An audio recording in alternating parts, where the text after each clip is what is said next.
အားလုံးပဲမင်္ဂလာပါကျွန်မကတော့တင်ထထအောင်ဖြစ်ပါတယ်အဲဒီတော့ကျွန်မဒီနေ့သင်ပေးမယ့် grammar လေးကတော့มีเอรูဆိုတဲ့ grammar လေးပဲဖြစ်ပါတယ်มีเอรูဆိုတာထင်ရတယ်ဆိုတဲ့အဓိပ္ပာယ်ပါထင်ရတယ်ပုံပေါ်တယ်မြင်ရတယ်ပေါ့နော်အဲ့လိုအဓိပ္ပာယ်လေးဖြစ်ပါတယ်အဲဒီတော့ကျမတို့มีเอรูကိုဘယ်လိုပုံစံလေးနဲ့တွဲသုံးမလဲဆိုရင်ကြည့်အောင်နော်ကျမတို့က e နဲ့စုံတဲ့ adjective တွေ e ခရောက်ရှိမှာဆိုရင်ကျမတို့က e ကိုဖြုတ်ပေးရမယ် e ကိုဖြုတ်လိုက်တော့ခုပေါင်းပေးရမယ်ပြီးတော့နောက်ထပ်มีเอรูလေးပေါင်းပေးရမယ်ပြီးတော့နောက်တစ်ခုနခရောက်ရှိန adjective တွေမှာဆိုရင်တော့ဘာမှထပ်ပြီးတော့ဖြုတ်စရာမလိုပဲနဲ့နိมีเอรูတန်းပြီးတော့ရေးလို့ရမယ်နောက်တစ်ခုမရှိ noun ပေါ့နော် noun ဆိုရင်လည်းနာခရောက်ရှိတဲ့အတူတူပဲနိมีเอรูပဲပြောင်းပေးရုံပါပဲအဲ့တော့ပြန်ပြောမယ်နော် e adjective မှာဆိုရင် e ကိုဖြုတ်မယ်ခုပါมีเอรูပြီးရင်နောက်တစ်ခုနာခရောက်ရှိမှာဆိုရင်နိมีเอรู noun မှာဆိုရင်နိมีเอรูနာခရောက်ရှိတဲ့ noun တွေကအတူတူပဲရမယ်နော်အဲ့ဒီတော့ကျွန်မကနမူနာ noun ပုံစံလေးတစ်ခုလုပ်ပေးထားတယ်အဲ့တော့ကြည့်အောင်နော်ဘယ်လိုပုံစံလေးဖြစ်သွားတာလဲဆိုရင် hiroku mieru abato ပုံမှန်ဆိုရင်တော့ကျမတို့က hero e ကိုကျမတို့က e ဖြုတ်ရမယ်ခုပေါင်းရမယ်ဆိုတော့ hiroku ဖြစ်သွားတယ်ပြီးတော့ mieru ပေါင်းတယ် hiroku mieru abato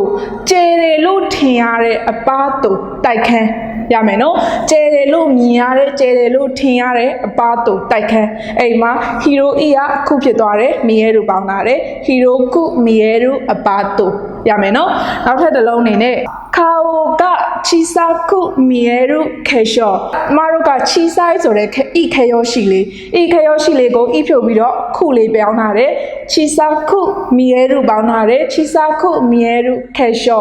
kao ga chisaku mieru kesho မျက်နှာကိုသေးတယ်လို့ထင်သွားရစေတဲ့ make up ပေါ့နော် kao ga chisaku mieru kesho ရမယ်နော်နောက်ထပ်တစ်ခု ismo genki ni mieru hito အဲ့မှာ genki na kayoshi na adjective ကိုကျမတို့က ni mieru လို့ပြောင်းပေးရပါတယ်အဲ့တော့ဒီမှာနာမပါတော့ဘူး ni mieru ဖြစ်သွားမယ်နော်အဲ့တော့ ismo genki ni mieru hito အမြဲတမ်းကျမ်းမာတယ်လို့ထင်ရတဲ့ကျမ်းမာတဲ့ပုံပေါက်တယ်ပေါ့နော်အမြဲတမ်းကျမ်းမာတယ်လို့ထင်ရတဲ့လူရမယ်နော် ismo genki ni mieru hitoအဲ့တော့ကျွန်မကဘယ်လိုနေရာလေးတွေမှာဘယ်လိုပြောင်းပြီးသုံးရတယ်ဆိုတာလေးပြောပြရတယ်ပြီးတော့နမူနာဆက်လုံးလေးတွေကျွန်မပြောပေးထားတယ်အဲ့တော့နောက်ထပ်တစ်ဆင့်အနေနဲ့ပို့ပြီးတော့နားလည်သွားကျွန်မနမူနာဝက်ကြလေးတွေလုပ်ပေးထားပါတယ်အဲ့တော့ကြည့်ရအောင်နော်ခါနိုကျော်ဝသူမကဝါကာခုမီရဲရုနော်တဲ့သူမကဝါကာခုဝါကာဤဆိုတဲ့ဤခရောရှိကိုကျမတို့ကခုပြောင်းထားတယ်ပြီးတော့မီရဲရုဆိုတာထည့်ရတယ်မြင်ရတယ်မီရဲရုနော်တဲ့ဂက်စေတာတိုအမွေမစတာ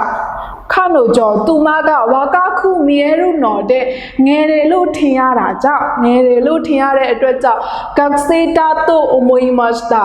ကျောင်းသားလို့ထင်ခဲ့တယ်နောက်ထပ်တစ်ကြောင်းအမေနော်ဟီဝရမယ်နော်အမေနော်ဟီဆိုတာမိုးရွာတဲ့နေ့တွေ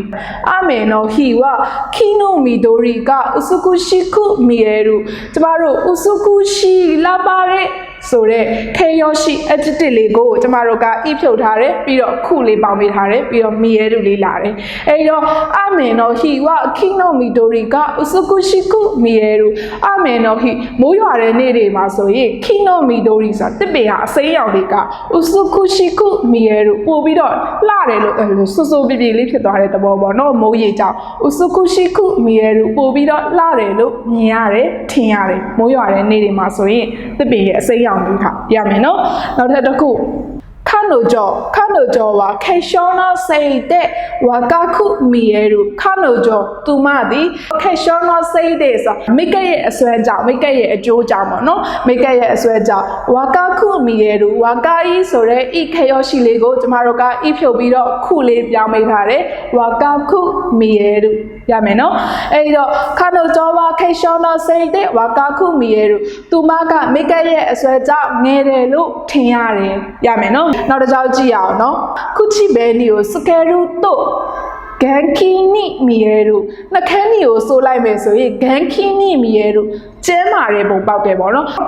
ခုချိဘဲနီကိုစကယ်ရူတို့ဂန်ခီနီမီရဲရုအဲ့ဒီမှာဂန်ခီနာဆိုတဲ့နာခရောရှိကိုကျမတို့ကနိမီရဲရုလို့ပြောင်းပေးထားပါတယ်ကျမ highlight လေးလုပ်ပေးထားရနော်ခုချိဘဲနီကိုစကယ်ရူတို့ဂန်ခီနိမီရဲရုနာခရောရှိနိမီရဲရုရမယ်နော်နှခမ်းနီစိုးလိုက်မယ်ဆိုရင်ကျမ်းမာတယ်လို့ထင်ရတယ်မြင်ရတယ် ရမယ်နော်အဲ့ဒါကြောင့်ကြည့်ပါဦး今日の彼はいつもより静かに見える今日の彼ဒီနေ့ရဲ့သူက いつもよりဆိုတာတခြားနေ့တွေထက်ခါတိုင်းထက်ပို့ပြီးတော့ဗောနော်ခါတိုင်းထက်静かに見えるတိတ်ဆိတ်နေလို့ထင်ရတယ်今日の彼はいつもより静かに見えるဒီနေ့သူကခါတိုင်းထက်တိတ်ဆိတ်နေတယ်လို့မြင်ရတယ်ရမယ်နော်နောက်တစ်ကြောင်းကြည့်ပါဦးခရီဝသူက